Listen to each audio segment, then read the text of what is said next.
Assalamualaikum warahmatullahi wabarakatuh. Perkenalkan, nama saya Muhammad Aji Pratama. Pada kesempatan kali ini saya akan membahas tentang salah satu tugas dari mata kuliah Strategi dan Media Pembelajaran dengan judul Pembelajaran Berbasis Project Based Learning dalam aplikasi perangkat lunak dan perancangan interior gedung. Pada kesempatan kali ini ada 4 poin yang akan saya jelaskan. Yang pertama, aplikasi perangkat lunak dan perancangan interior gedung. Yang kedua, project based learning. Yang ketiga, data dan analisa pembelajaran project based learning pada aplikasi perangkat lunak. Yang keempat, kesimpulan. Yang pertama akan saya bahas yaitu aplikasi perangkat lunak dan perancangan interior gedung. Aplikasi perangkat lunak dan perancangan interior gedung atau APLPIG merupakan salah satu mata pelajaran di SMK Kompetensi Keahlian Desain Permodelan dan Informasi Bangunan atau DPIB, di mana pada mata pelajaran ini siswa mempelajari mengenai keselamatan dan kesehatan kerja atau K3, memahami kebutuhan pekerjaan desain interior, memahami prinsip-prinsip desain interior, memahami jenis-jenis perangkat lunak, dan menerapkan aplikasi perangkat lunak pada gambar konstruksi.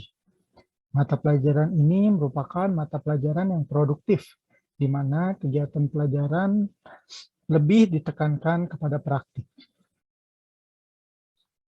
Pada mata pelajaran aplikasi perangkat lunak dan perancangan interior ini memiliki salah satu kompetensi dasar, yaitu menerapkan aplikasi perangkat lunak pada gambar konstruksi dan membuat gambar konstruksi dengan perangkat lunak.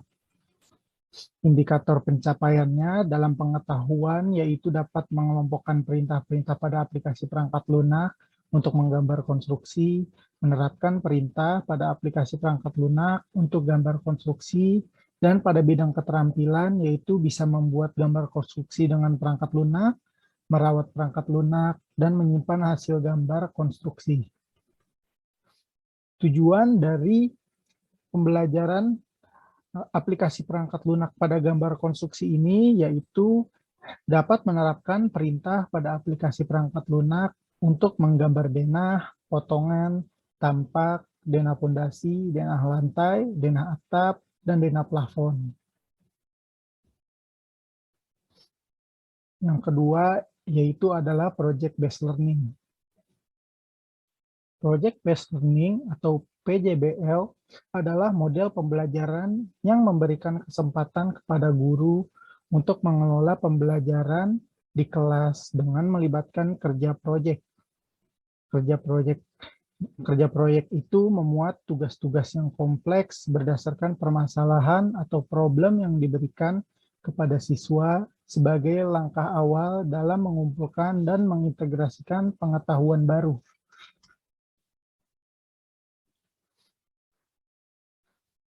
Tahapan-tahapan dalam pembelajaran project based learning yang pertama ada penentuan proyek, yang kedua perancangan penyelesaian proyek, yang ketiga penyusunan jadwal, yang keempat monitoring, yang kelima menguji hasil dan presentasi, yang keenam evaluasi dan hasil proyek. Pada project based learning ini, siswa akan mengintegrasikan pengetahuan baru berdasarkan pengalamannya dalam beraktivitas secara nyata, dan menuntut siswa untuk melakukan kegiatan merancang, melakukan kegiatan investigasi atau penyelidikan, memecahkan masalah, membuat keputusan, memberikan kesempatan pada siswa untuk bekerja secara mandiri maupun kelompok. Sintaks pembelajaran pada project based learning. Yang pertama yaitu pertanyaan mendasar, di mana guru akan menyampaikan topik dan mengajukan pertanyaan bagaimana cara menyelesaikan masalah. Dan siswa akan mengajukan pernyataan mendasar apa yang harus dilakukan peserta didik terhadap topik atau pemecahan masalah. Yang kedua yaitu mendesain perencanaan produk, di mana guru memastikan setiap peserta didik dalam memilih kelompok memilih dan mengetahui prosedur pembuatan proyek atau produk yang akan dihasilkan. Dan juga peserta didik akan berdiskusi, menyusun rencana, pembuatan proyek, pemecahan masalah meliputi pembagian tugas, persiapan alat, bahan, media, dan sumber yang dibutuhkan. Yang ketiga yaitu ada penyusunan jadwal, di mana guru dan peserta didik membuat kesepakatan tentang jadwal pembuatan proyek, dari mulai tahapan awal sampai ke pengumpulan. Dan pada saat ini, peserta didik akan menyusun jadwal penyelesaian proyek dengan memperhatikan batas waktu yang telah ditentukan bersama. Yang keempat, ada memonitor keaktifan dan perkembangan proyek, di mana guru akan memantau keaktifan peserta didik selama melaksanakan proyek, memantau realisasi perkembangan, dan membimbing jika peserta didik mengalami kesulitan. Pada saat ini, peserta didik melakukan pembuatan proyek sesuai dengan jadwal, mencatat setiap tahapan, mendiskusikan masalah yang muncul selama penyelesaian proyek dengan guru.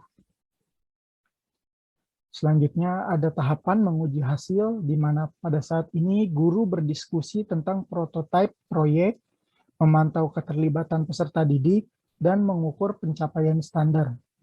Dan pada tahap ini, peserta didik akan membahas kelayakan proyek yang telah dibuat dan membuat laporan produk atau karya untuk dipaparkan kepada orang lain.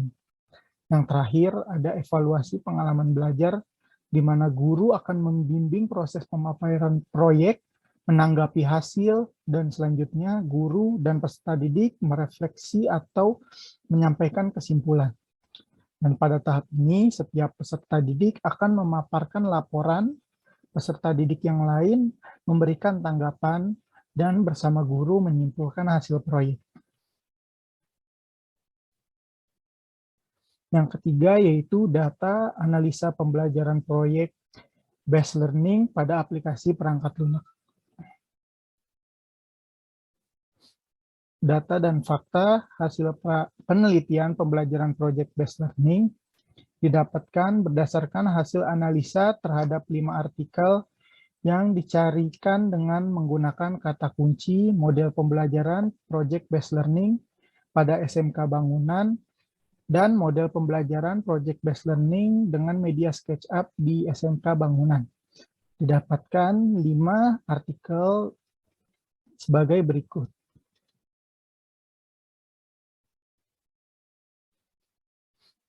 Dari kelima data tersebut didapatkan rekapitulasi angka presentase hasil belajar siswa menggunakan media SketchUp dengan model pembelajaran project based learning dari beberapa jurnal.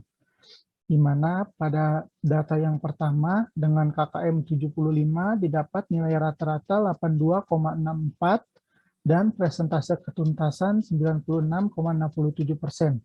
Pada data kedua didapat nilai rata-rata 77,69 dan presentase ketuntasan 90%. Pada data 3 didapat nilai 77,73 dengan presentase ketuntasan 93,93%. Pada data keempat didapatkan nilai rata-rata 78,55% dan presentase ketuntasan 90,91%. Pada data kelima dengan nilai KKM 65 didapat nilai rata-rata 84,86 dan presentase ketuntasan 95,56%. Berdasarkan data tabel ini menunjukkan bahwa penggunaan media SketchUp dengan model pembelajaran project based learning dapat meningkatkan hasil belajar siswa. Terbukti dari nilai yang diperoleh siswa, mayoritas mendapatkan nilai di atas KKM yang ditentukan oleh sekolah. Meskipun belum tuntas 100%, namun menggunakan media SketchUp dengan model pembelajaran project based learning sudah memberikan kemudahan kepada siswa untuk meningkatkan hasil belajarnya. Lalu yang keempat ada kesimpulan. Berdasarkan hal yang sudah dibahas sebelumnya, pembelajaran project based learning layak digunakan pada mata pelajaran aplikasi perangkat lunak dan interior gedung. Karena pembelajaran desain ini, jika diterapkan dengan project-based learning, akan membuat siswa menjadi lebih aktif dan kreatif. Pembelajaran berbasis project-based learning ini akan bermanfaat bagi peserta didik, yang dimana peserta didik akan berpotensi besar untuk membuat pengalaman belajar yang lebih menarik. Serta guru juga akan berperan sebagai fasilitator untuk membantu membimbing jika dalam pembelajaran project-based learning ini terdapat kesulitan-kesulitan yang dialami oleh siswa. Dalam pembelajaran project-based learning ini, guru juga bisa menggabungkan pembelajaran kolaboratif yang berpusat pada siswa dengan menyeimbangkan antara hard skill dan soft skill siswa. Pembelajaran kolaboratif akan mengurangi ketergantungan siswa pada guru, sehingga siswa lebih mandiri dalam mengerjakan dan menggabungkan pengetahuan yang didapat dari guru dan dari sumber belajar yang lainnya. Dengan menggabungkan antara project-based learning dan pembelajaran kolaboratif, guru diharapkan bisa menyeimbangkan antara soft skill dan hard skill siswa yang nantinya dibutuhkan agar lulusan mendapatkan pekerjaan yang sesuai dengan bidang yang dipelajarinya selama ini. Sekian presentasi yang bisa saya sampaikan, kurang lebihnya mohon maaf. Wassalamualaikum warahmatullahi wabarakatuh.